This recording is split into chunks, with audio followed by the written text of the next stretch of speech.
সারা জীবন নাভির নিচে হাত বেঁধে আসছি গো। হাত কোথায় বাঁধবেন? সহি বিশুদ্ধ সনদের হাদিস আপনাকে একটি দেখিয়ে দিই। হাদিসটি কোথায় আছে? আবু দাউদ শরীফ, লেবানন বাইরুতের প্রিন্ট, পেজ নাম্বার 221, হাদিস নাম্বার 756। আবু দাউদ শরীফ ভারতীয় প্রিন্ট, পেজ নাম্বার 110।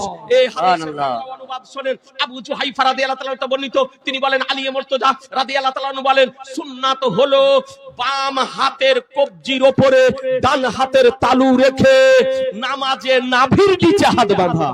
হুজুর সাহেব যে হাদিস বর্ণনা করলেন সুনানে আবু দাউদের 756 নম্বর হাদিস নিতান্তই জয়ীফ হাদিস, একথা আমি বলিনি, জমহুর ওলামাগণ বলেছেন। যেমন ইবনু মাইন, ইমাম নাবাবী, ইমাম আবু হাতিম, ইমাম আহমদ, ইমাম আবু দাউদ, ইমাম নাসাই, ইবনু সাদ, ইমাম আলবানী, জুবাইর আলী জাই প্রমুখ মুহাদ্দিসিনগণ এই হাদিসকে জয়ীফ বলেছেন। কারণ কি? অত্র হাদিসে একজন রাবি রয়েছে আব্দুর রহমান বিন ইসহাক আল কোফি আল ওয়াসিতি, সে হলো নিতান্তই জয়ীফ, অনেকে আবার মুনকারও বলেছেন। ইমাম বুখারীর ইশারা জয়ীফের দিকেই রয়েছে।